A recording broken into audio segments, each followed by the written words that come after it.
یہ موضوع گفتگو ہمارا معرفت امام زمان علیہ السلام ہے، اور آج اس سلسلے کی چھٹی مجلس ہے۔ غیبت صغریٰ کا دور 329 ہجری تک جاری ہے، اور آخری نائب امام کے محمد بن علی المسحری، ان کو امام نے جانے سے پہلے خط اور اپنی توقیع کے ذریعے بتا دیا تھا کہ بھئی تم جا رہے ہو، تمام تر شیعان علی کو یہ بتا دیا جائے کہ آگے یہ سلسلہ تمام ہو رہا، یعنی براہ راست نائبین کا سلسلہ۔ میں نے آپ کو بتایا تھا کہ وکلاء میں اور نائبین میں فرق ہے، وکیل اور ہیں اور نائب اور ہیں، اور نواب اربعہ فقط 4 ہیں، اور یہ جو 4 ہیں، چوتھے کو امام نے لکھ کر بھیجا کہ بھئی اب یہ سلسلہ تمام ہو رہا ہے، اور اب وہ دور ہے جو غیبت کبریٰ کا دور ہے۔ اور میں نے آپ سے کہا تھا کہ علماء کا یہ کہنا ہے کہ امام کی ولادت ایک تمہید اور مقدمہ ہے غیبت صغریٰ کا، اور غیبت صغریٰ مقدمہ ہے اور تمہید ہے غیبت کبریٰ کی، اور غیبت کبریٰ تمہید اور مقدمہ ہے امام کے ظہور کی۔ تو دیکھیے ہر امام آیا، ظہور ہوا، اور اس کے بعد شہادت، درمیان میں کوئی الگ الگ سلسلہ نہیں، لیکن یہ امام اتنا معتبر اور اتنا مقام کہ جس کا انتظار ائمہ نے کیا، جس کا انتظار خود رسول نے کیا، تو کتنا معتبر ہے کہ جس کا ظہور بھی مختلف سٹیجز کے ساتھ ہے نا۔ جو ضروری مہمان ہوتا ہے، مہمان خصوصی ہوتا ہے، اس کے لیے اطلاع ہوتی ہے بھئی آنے والا ہے، پہنچنے والا ہے، قریب ہے، اب آ گیا ہے، تو ابھی سمجھ لی تھی اس کائنات کا مہمان خصوصی وہ وقت کا امام ہے کہ جس کے آنے کے لیے بھی مختلف تمہیدیں ہیں۔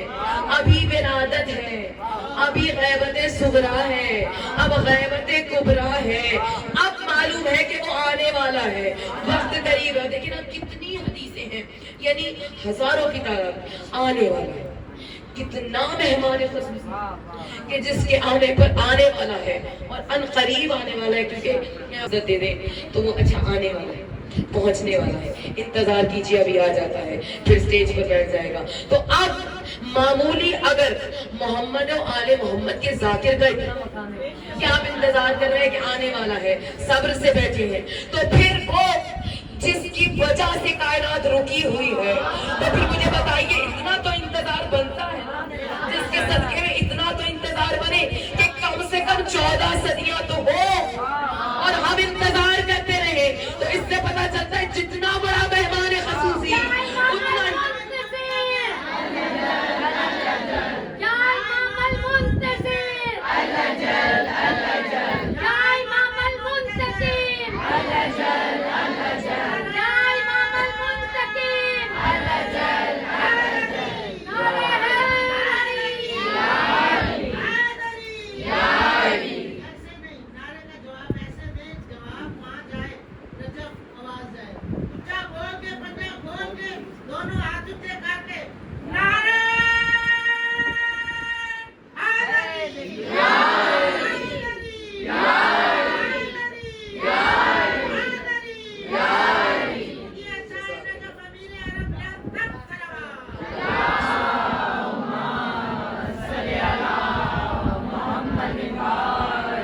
جیسا مہمان ویسا انتظار،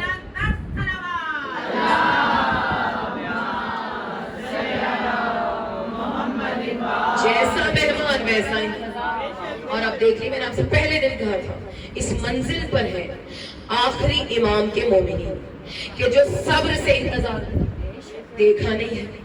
اب میں آپ کو بتاتی ہوں اور آپ محو ہو جاتے ہیں کہ زلف دراز ہیں، چہرے پر دل ہے، دانتوں کے درمیان میں خلا ہے، روز ہی بتاتی ہوں اور روز بتاتی ہوں اور آپ محو ہو جاتے ہیں۔ کیوں؟ اس لیے کہ یہ ہے محبت کی انتہا، کہ دیکھیں محبت اسے کہتے ہیں کہ عاشق ایسا ہو کہ معشوق کو دیکھے نہیں مگر محبت میں گفتگو ہو جائے، محو ہو جائے۔ اور اس کی سب سے بڑی مثال خود میرا مولا دے رہا ہے کہ جو اس طرح سے عشق خداوندی میں محو ہے کہ جو کہتا ہے کہ پروردگار عالم میں تیری عبادت اس خوف سے نہیں کرتا کہ نہیں کروں گا تو جہنم میں جاؤں گا، کسی لالچ میں نہیں کرتا، بلکہ اس لیے کرتا ہوں کہ تو لائق عبادت ہے۔ تو جس نے دیکھا نہیں اور اس طرح سے عشق میں مبتلا ہے کہ दीन मोहम्मद बन जाए। तो ये है ना इश्क। तो अगर इश्क की पहली मंजिल ये है तो आखिरी मंजिल पर मोमिनीन को कम से कम इतना तो इंतजार करना बनता है कि जो आने वाला हसीन है, कि जिस कल मैंने आपसे, क्योंकि कल बात हो रही थी शबीह मोहम्मद की, तो हमने कहा कि एक शबी वो है कि जिसे हुसैन ने मांगा था और एक वो है जिसे खुद बना रहा है खुदा। अब समझ रहे हम कि एक वो है कि अगर हुसैन मांगेगा तो हम अदा कर देंगे, लेकिन एक है वक्त की जरूरत कि जिसे हमने बनाना है अपने हबीब की शबी। और मुझे बताइए कितना मुश्किल मरहला है कि चाहत खुदा की, महबूब है मोहम्मद और अपने ही महबूब को दोबारा नोक पलक के साथ दोबारा भेजेगा। तो अब क्योंकि बड़ा मुश्किल मरहला है, अब मैं आपको यहाँ पर कह दूं जुदाई बर्दाश्त नहीं है उस शबी की भी, इसलिए इंतजार करवा रहा है कि देखो हमें सिर्फ मोहम्मद नहीं बल्कि मोहम्मद के रूप में जो भी मोहम्मद आएगा उससे दूरी बर्दाश्त नहीं है। इसीलिए कहा कि अगर कयामत में एक दिन भी रह जाएगा वो आएगा जरूर, तो अपना जलवा दिखाएगा जरूर। और ये किसी आलिम ने नहीं कहा, ये मासूमीन के ज़बान के जुमले हुए, मासूम कि आएगा जरूर कयामत में, अगर एक दिन भी क्यों, इसलिए कि अब मैं आपको फरमान सुना गैबत कुबरा मैंने आपको बता दी कि अब सिलसिला शुरू। और एक तरफ तो मोमिनीन के लिए मोमिनात बड़ा ही ये रंज और सदमे का कि इमाम का गैबत कुबरा शुरू हो गया और इमाम ने पैगाम भेजा कि अब हम तुमसे बराह रास्त मुलाकात का सिलसिला मुनक़ता कर रहे हैं यहाँ तक कि ज़हूर ना हो जाए। तो अब कितना बड़ा धचका है मोमिनीन के लिए कि अब इमाम से मुलाकात का जो जरिया था वो अब तमाम हो गया। तो अब कहा कि भाई किस तरह सिलसिला चलेगा, हम तुम्हें तरीका बताते हैं। तो कहा कि जितने भी रावी हैं जिन्होंने अहादीस बयान की, आइम्मा की अहादीस बयान की, और क्योंकि आपको मालूम है कि छठे इमाम के दौर में सबसे ज़्यादा काम हुआ, तो 400 से ज़्यादा ऐसी तसन्नुफ़ थी जिसमें मसाइल। तो कहा कि जब तुम्हें कोई मसला दरपेश हो, यानी हम नहीं आएंगे, इतनी बड़ी बात है कि नवाब अरबा के पास खुद इमाम जवाब देने आते थे, लेकिन अब नहीं आएंगे। अब तुमने क्या करना है कि जो मसाइल हैं उन मसाइल से तुमने मदद लेनी है, और मदद लेने के बाद तुमने उनसे नताइज को अखज़ करके जो मसला है उस पर अपना फतवा देना है। इसे ही आप फिक़्ह कहते हैं, इसे ही इज्तिहाद कहते हैं। और वो आलिम जो इस मंजिल पर हो, जिसे ये डिग्री मिलती है कि वो इस लायक हो जाए कि अपनी अक़ल और इल्म दोनों के साथ मुतशाबिहत करता हुआ, दोनों को एक दूसरे के साथ चलाता हुआ इस लेवल पर हो, इस मकाम पर हो कि कोई फतवा जारी कर सके। आपके सामने बताऊं तो अब किताबें हैं और फिर क्योंकि जितने भी उस वक्त के दौर के मोमिनीन थे, अब देखिए मोमिनीन में भी दो कैटेगरी थे। एक वो जिन्हें मालूम है कि हमारे वक्त का इमाम इस वक्त का अली है, इस वक्त का मोहम्मद, हमें उससे रुजू। और अब मैं आपको बताऊं एक बहुत बड़े आलिम का, चूँकि बात यहीं से शुरू कर देती हूँ, बहुत बड़े आलिम वो कहते हैं कि एक उनका शागिर्द मौला के हरम में मौजूद, और उन्होंने देखा कि रात का आधी पहर है और मेरे उस्ताद मोहतरम हरम मौला कायनात में। तो उन्होंने कहा कि मुझे हैरानी हुई कि इस पहर इस वक्त इमाम के हरम में क्या काम। तो कहते हैं मैं ना ताक़ुब करना शुरू कर, ताक़ुब किया तो वो जब करीब पहुंचे, बहुत बड़े आलिम थे, तो दरवाजे खुद ब खुद खुद और वो खुद जाकर हरम मौला कायनात में बैठे और वहाँ पर आहिस्ता आहिस्ता गुफ्तगू करने।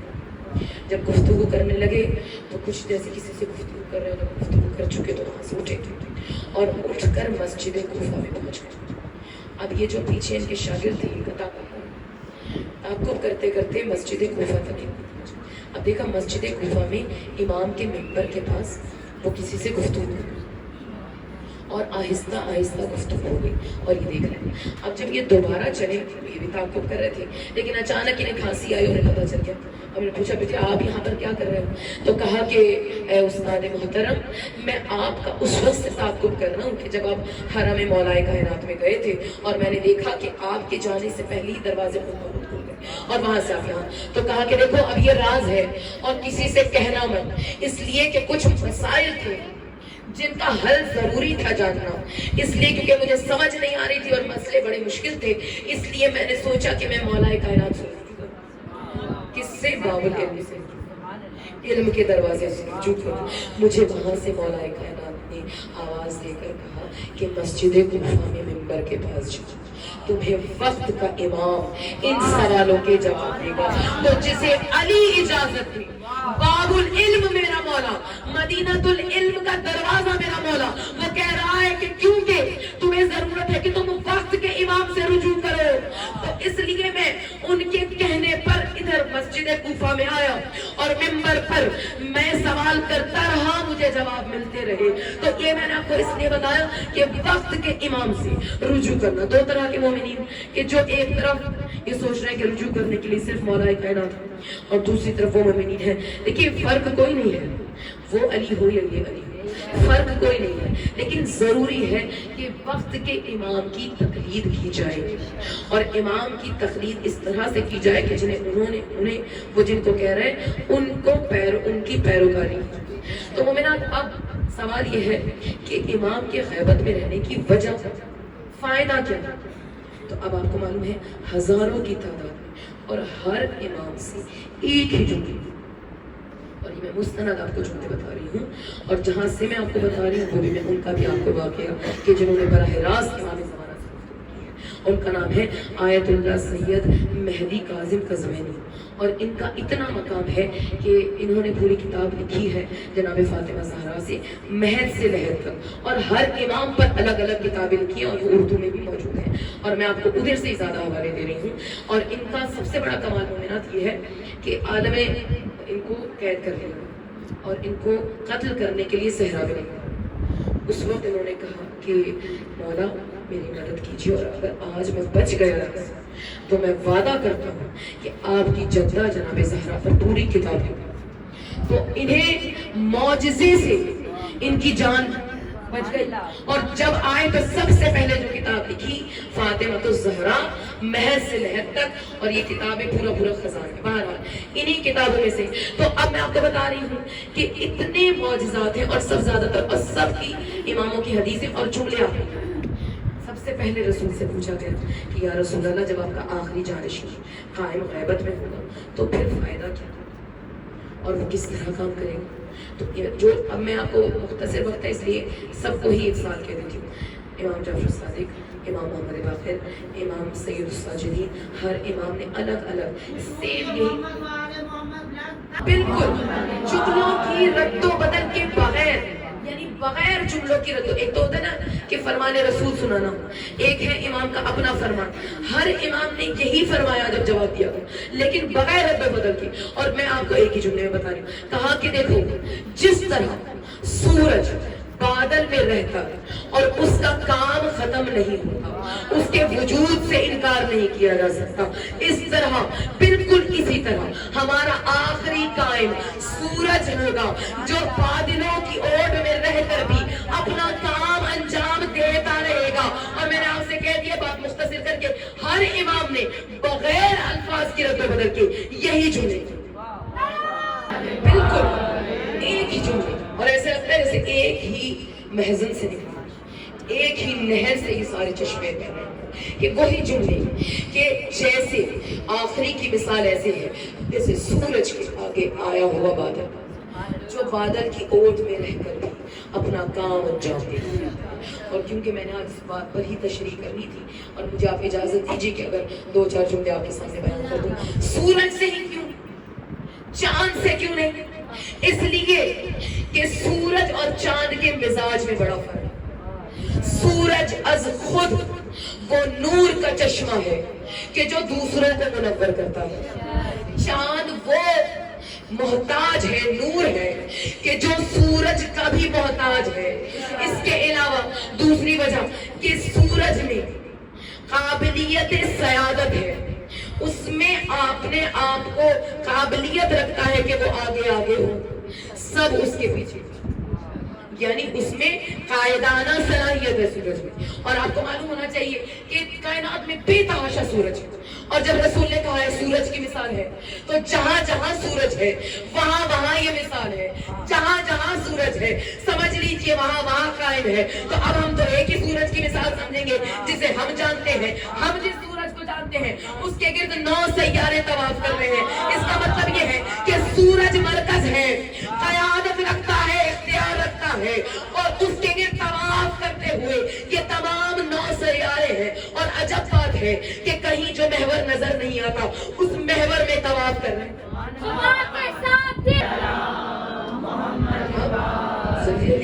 9 सैयारे नजर कुछ नहीं आ रहा मगर महवर है। पता है क्यों? इसलिए कि सूरज इन्हें खींचता है अपनी तरफ और ये उससे मुखालिफ सिमत में जाते हैं। तो जो ताकत रखता हो कि चीजों को खींच के रखे और मजबूर कर दे कि उसके गिर्द तवाफ करते रहो, उसे कहते हैं सूरज। और जो ताकत सूरज में है वो चांद की औकात नहीं है, इसलिए कि चांद इतना वजूद में कमतर है सूरज के मुकाबले में कि अगर सूरज गुम हो जाए तो चांद कहाँ? चांद की रोशनी चाहे कहीं से भी ले, दिन में ले, रात में ले, लेता सूरज से है। तो अब इसका मतलब यह है कि निजाम कायनात को जिसने एक मरकज, एक नुमाइंदगी कर रहा है कायनात की, वो सूरज। देखिए, आप सोलर सिस्टम की बात करें, आप गैलेक्सी की बात करें, मरकज गुफ्तगू का सूरज। सूरज मरकज गुफ्तगू है। आपकी बात सूरज से खत्म होके सूरज पर ही तमाम हो जाएगी, इसलिए क्योंकि सूरज में कशिश है। और सिर्फ कशिश नहीं है बल्कि अल्लाह ने उसे ताकत ये दी है कि वो कहाँ ही दूर बैठे हुए नवे सैयारे पर भी जिंदगी पैदा कर रहा है। भाई हम कहते हैं ना, साइंस कहती है कि यहाँ वो नहीं है मखलूक, वो मखलूक नहीं है। अल्लाह का रसूल कह रहा है कि अल्लाह ने जहाँ जहाँ मखलूकात आबाद की है, कोई सैयारा, कोई सितारा ऐसा है ही नहीं कि जहाँ मखलूकात खुदाबंदी अल्लाह की तस्बीह तहलील ना करते हो। तो ये तो तुम्हारा कहना है। खुदा का रसूल बताना जा रहा है कि कोई मखलूक ऐसी नहीं जो किसी सितारे या सैयारे पर ना हो, तो जिन्हें जिंदा रख रहा है वो सूरज है। भाई अगर सूरज अपनी ताकत का इस्तेमाल छोड़ दे और लगामे देना छोड़, यानी मैं कहूँ आपसे कि अगर बेलगाम कर दे सैयारों को, सूरज को क्या होगा? आपस में टकरा टकरा के खत्म हो जाएंगे। और क्योंकि सूरज में ये ताकत है कि वो सिर्फ और सिर्फ निजाम को नहीं संभाले, बल्कि निजाम के अंदर जो छोटे छोटे निजाम है, इतनी सी जमीन है, उसके अंदर जो निजाम है सिवाय सूरज के कोई और ऐसी ताकत है ही नहीं। अब तो साइंस भी साबित करेंगे जितनी एनर्जी सूरज में है अगर वो बांट दी जाए कायनात में तमाम सैयारों में, तब भी सूरज की ताकत में कमी नहीं आती है। हाँ, बाकी ये है कि तमाम तर सैयारे उसकी ताकत से फैज़याब जरूर हो सकते हैं। क्यों? क्योंकि दरख्त हो, जानवर हो, इंसान हो, पानी हो, हर शय को सूरज ने काबू। और अगर वो आ जाए बादल, फिर क्या होगा? तो बादल आया कैसे? बादल आया ऐसे कि जब सूरज की शुआएं पानी पर पड़ी। आज मैं आपको साइंस सुना रही हूँ कि सूरज की शुआएं पानी पर पड़ी, पानी से बने बुखारात और बुखारात ही से तो बादल बने हैं। तो सूरज होगा तो बादल आएगा। तो बादल का होना भी वजूद आफ्ताब के लिए एक निशानी है कि देखो, इसको भी हमने अपने आप पर आगे इसलिए रखा है क्योंकि फकत ये पर्दा है। हम ना चाहे तो ये पर्दा कुछ कर नहीं सकता है। क्यों नहीं? इसलिए कि हम समझा रहे कि ये बारिश का बरसना, ये हवाओं का चलना, ये सूरज की रोशनी, ये चांद की ठंडक, ये जमीन की जुम्बिश, ये परिंदों का चहचहाना, ये सब इसलिए है कि हम मौजूद हैं। और अब मैं आपको बता दूं, फरमाने रसूल, इमाम रसूल का फरमान है, और यही जुमले दोबारा मैं आपको कह रही हूँ। अब जो हदीस सुना रही हूँ बगैर रद्द बदल के, 2-4 जुमलों के अलावा, 2-4 लफ्जों के अलावा बिल्कुल वही जुमले कहा कि देखो, जिस तरह सितारे आसमान वालों के लिए अमान है, इसी तरह मेरे अहले बैत, अहले ज़मीन के लिए अमान है। ये पहला फरमान रसूल है। जिस तरह सितारे आसमान वालों के लिए अमान है, इसी तरह मेरे अहले बैत, अहले ज़मीन के लिए अमान है।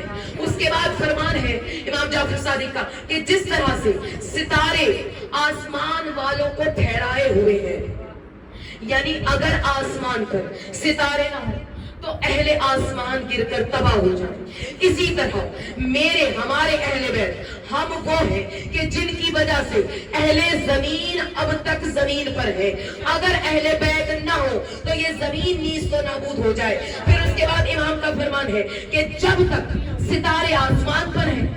اب دیکھیں صرف ایک دو لفظ کی پھیر ہے. پھر ہم نے فرمایا اگر ستارے آسمان پر نہ ہو تو آسمان والے گر کر تباہ ہو جائیں. اور اگر ہم اہل بیت نہ ہوں تو زمین والے زمین کے اندر دھس کر تباہ ہو جائیں. تو کیا مراد ہے کہ جب تک ہم ہیں, اس کے بعد امام نے فرمایا جب تک ہم ہیں اہل زمین زمین پر ہیں, اور جب ہم میں کوئی نہ رہے گا تو اہل زمین اسی زمین میں دھس جائیں گے.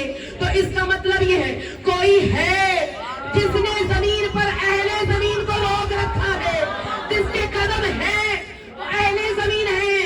کون نہ ہوگا تو یہ زمین نہ ہوگی. یا اگر میں کہہ دوں یہ زمین ہے ہی اسی لیے کہ اس کے قدم ہے. اب کیونکہ قدم اور ایسے ایسے معجزات. اور میں نے آپ سے کہا اپنا وجود کا اظہار تو ضروری ہے. اگر وجود کا اظہار نہ ہوگا ثابت نہ کریں ہم, کیونکہ وقت کا میں صرف ایک معجزہ آپ کے ساتھ بتاؤں اور وہ ہے بحرین کا معجزہ. اور یہ بڑا ہی مشہور معجزہ. آپ کو معلوم ہے بحرین میں ماشاءاللہ شیعہ نے حیدر کرار کی بڑی تعداد ہے. لیکن ایک مرتبہ ایسا ہوا, یہ 7ویں صدی کا وقت ہے اور یہ قصہ بحرین میں بہت ہی زیادہ مشہور ہے.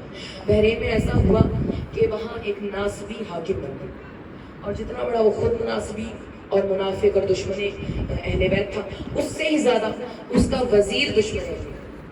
اور وہ چاہتا تھا کہ کسی طرح سے اس جگہ سے نیست و نابود ہو جائے شیعہ.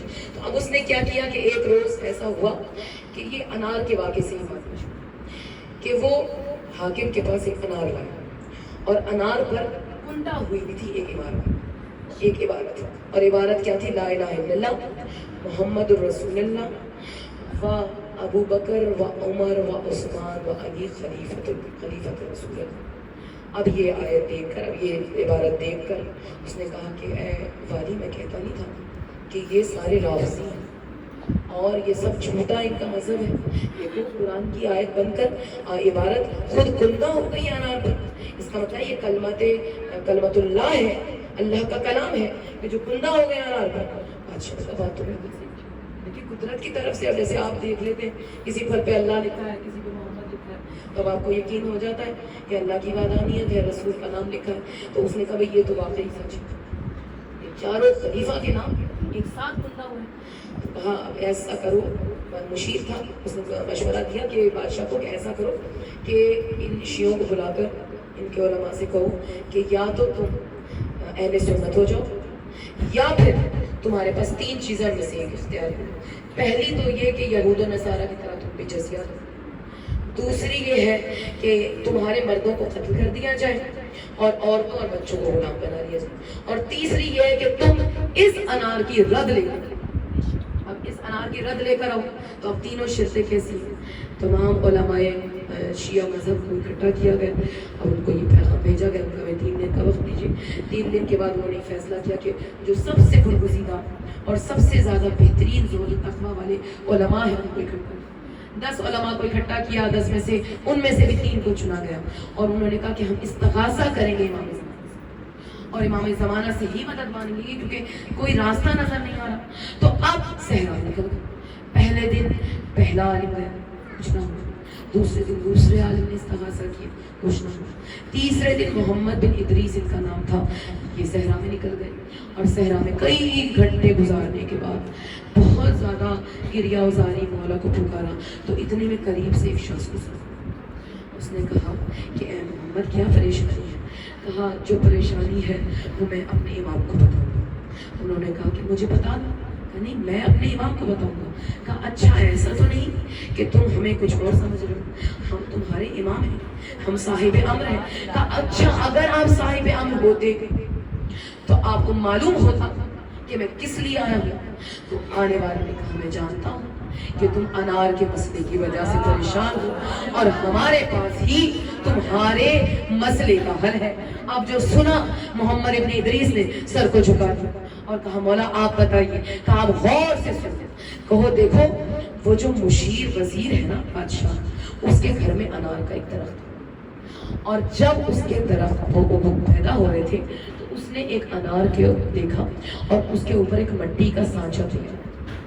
مٹی کے سانچے کے 2 حصے کروائے اور اندر کی طرف اس نے یہ الٹی کر کے عبارت کندہ کروا دی, اور اس کے بعد ایک انار پر اسے چڑھا دیا. اب جب انار پھیلنا شروع ہوا تو اس کی چھال اس کندہ کی ہوئے عبارت میں جاتی رہی. اب دیکھا, آپ نے بھی دیکھا ہوگا نا جس طرح سے اکثر ہی کندہ کرنے کا طریقہ کار کیا ہوتا ہے کہ بھئی آپ مہر لگائیں, تو کہا اس طرح سے اس نے اس چھال کو اس طرح سے پروان چڑھایا کہ وہ چھال اس نقش کی ہوئی عبارت کے اندر اندر پنپتی رہی, یہاں تک کہ جب اس نے وہ اتارا خول تو انار ایسے بن گیا کہ جیسے اس پر کلمہ لکھا. تو کہا کہ اے فرزند رسول اس کا حل کیا ہے؟ کہا اب تمہیں میں بتاتا ہوں, تم ایسا کرنا کل بادشاہ کے پاس جانا اور بادشاہ سے کہنا کہ حضرت تو مجھے معلوم ہو گیا, لیکن حل میں بتاؤں گا وزیر کے گھر جاؤں, اور جب بادشاہ تمہارے ساتھ وزیر کے گھر آئے تو کہنا میں اس کمرے, جب تم کمرے میں جاؤ گے گھر میں تو تمہیں دائیں ہاتھ پر ایک کمرہ نظر آئے, کمرے کے اندر ایک جالی والی الماری اور الماری کے اندر ایک سفید صندوق ہوگا. تم جب صندوق کو کھولو گے تو تمہیں وہ سانچہ نظر آئے گا, اور جیسے ہی تم وزیر کے گھر پہنچو تو تم اس کمرے میں بادشاہ کو لے جاؤ اور کہنا کہ میں اسی کمرے میں آپ کو بتاؤں گا کہ مسئلہ کیا ہے. تو اب جب تم لے جاؤ, اس نے اسی طرح کیا, ظاہر وقت میں جلدی جلدی میں آپ کو بتاؤں. تو اب کمرے میں پہنچ گئے یہاں تک کہ وہ سانچہ برآمد ہو گیا. کہا کہ دیکھو جب تمہیں سانچہ مل جائے تو ہماری طرف سے پیغام ہوگا کہ ایک معجزہ اس نے دکھایا, ایک معجزہ اس کی چیز پر ہم دکھائیں گے, اور وہ معجزہ کیا ہے کہ تم اس وزیر سے کہنا کہ اس انار کے ذرا 2 ٹکڑے کرے. جب وہ 2 ٹکڑے کرے گا تو اس میں سے دھواں اور ریت اٹھے گی جو اس کے منہ کو سیاہ کر دے گی. جیسے ہی وزیر نے اس کے 2 ٹکڑے کیے اس میں سے خاک اور سیاہ ریت نکلی جس سے اس کا منہ سیاہ ہو گیا. اب گھبرا کر بادشاہ یہ معجزہ دیکھ کر حیران رہ گیا. اب اس نے بلایا محمد ابن ادریس کو اپنے دربار میں بلایا اور کہا محمد ابن ادریس یہ سب کیا ہے اور تمہیں یہ سب کیسے معلوم ہوا؟ کہا یہ ہمیں وقت کے امام نے بتایا. کہا کون ہے تمہارے وقت کا امام؟ کہا وہی جس کا نام کلمے کے ساتھ شامل ہے. کہا کون سا کلمہ؟ کہا ہم وہ کلمہ پڑھتے ہیں جو کلمہ حق ہے, جو لا الہ الا اللہ ہے, محمد الرسول اللہ ہے, علی ولی اللہ ہے, اور یہ علی کا وہ آخری جانشین ہے جو اپنے مومنین کی ہر مشکل میں مددگار بن کر آتا ہے. کہ صحبت امام میں بیٹھ کر بھی جو فتنہ کرتے رہے, تو ہمیں ایسے فتنوں سے بچنا ہے. اور موضوع گفتگو ضرورت ہے, تقاضا ہے اس وقت کا کہ ہمیں یہ سمجھنا ہے کہ علی میں اور مہدی میں فرق نہیں ہے. فرق بس اتنا ہے کہ وہ ان کے سر پر تاج امامت رکھ کر گئے, اپنی ولایت کا تاج اپنا وارث بنا کر ان کے سر پر رکھ کر گئے ہیں. تفریق کیسی, فرق کیسا؟ کوئی یہ کہے بھائی اس کو مانتے, معاذ اللہ. جب آپ کہہ رہے ہیں کہ آپ کے 12 امام ہیں تو کون ہے جس کو آپ نہیں مانیں گے؟ سب ہیں, سب ایک جیسے ہیں, لیکن یہ وہ ہے کہ جس کے سر پر آخری تاج امامت خود علی نے رکھا ہے, اور جس کے سر پر علی اپنی وراثت کا تاج رکھ دے وہ اس لائق ہے کہ جس سے وقت کے مسائل کے پوچھا. بس آپ کو میں تمام کر دوں. تو اب کیونکہ مسائل کا حل اور کیونکہ علماء کو یہ حکم دیا گیا تھا کہ اب, اور آپ کو معلوم ہے جیسے توضیح تحفۃ العوام تھی, پرانی کتابیں ہیں, پرانی کیوں؟ اس لیے کہ مسائل کا حل بتاؤ.